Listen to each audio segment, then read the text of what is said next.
Hi everyone, welcome to our video on asexual and sexual reproduction. Today, we will explore how living things will continue their species and why reproduction is so important. Reproduction is the process by which living things produce offspring through their kind, resembles. That's right, there are two main types, asexual and sexual reproduction. Let's start with asexual reproduction. Asexual reproduction happens when only one parent produces offspring. No partner or gametes needed. Offspring are the exact copies or clones of the parent. It's a fast and simple way to reproduce. For example, in binary fission, an organism like amoeba divides itself into two identical parts. Some animals, like starfish, uses fragmentation. When part of their body breaks down, it turns into a whole new individual.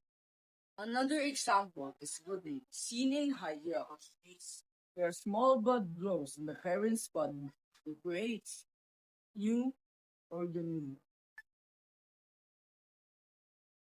Some types of asexual reproduction were already discussed earlier, like binary fission, budding, and fragmentation. Now let's look at the others. Vegetative propagation happens in plants, where new plants grow from stems, roots, or leaves. For example, strawberries grow new plants from runners, and potatoes sprout from their eyes. Next is parthenogenesis, where offspring develop from unfertilized eggs. This can be seen in apids and certain lizard species. With examples, asexual reproduction is quick and doesn't require a mate. But since offspring are identical, there's less variation and less chance to adapt to environmental changes. Now, let's talk about sexual reproduction. These types involves two parent cells. One provides the sperm cell, while the other provides the egg cell. When these gametes fuse together, fertilization occurs, forming a zygote. This zygote grows into a new organism. We can see sexual reproduction in both animals and plants. For example, humans and frogs reproduce sexually, and in flowering plants, the pollen fertilizes the ovule. First type is conjugation, where two single-celled organisms exchange genetic material before dividing. This is found in bacteria and paramecia. Next is hermaphroditism, where one organism has both male and female reproductive organs. This happens in earthworms and snails. In anisogamy, the male and female gametes differ in size, like the small sperm and larger egg found in humans and most animals. Isogamy, on the other hand, involves gametes that are similar in size and shape. This can be found in some algae and fungi. In external fertilization, fertilization happens outside the parent's body, as in fish and frogs, where eggs and sperm meet in the water.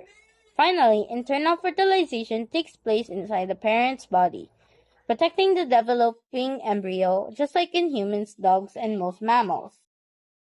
It takes more time and energy, but the offspring are genetically diverse. That diversity helps species survive when the environment changes.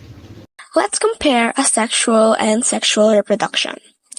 For the number of parents, asexual has only one. Meanwhile, sexual has two. For the genetic makeup, asexual is identical and sexual is diverse. For the speed, asexual is faster and sexual is slower. Let's have the examples. Here are a few examples of asexual: amoeba and hydra. For the sexual, we have humans and flowers. Asexual reproduction is quick and simple, but lacks genetic diversity.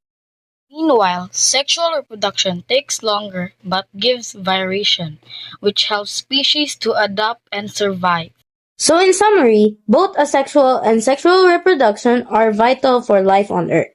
They ensure that species continue and evolve over time. Exactly. Every living thing produces in one way or another.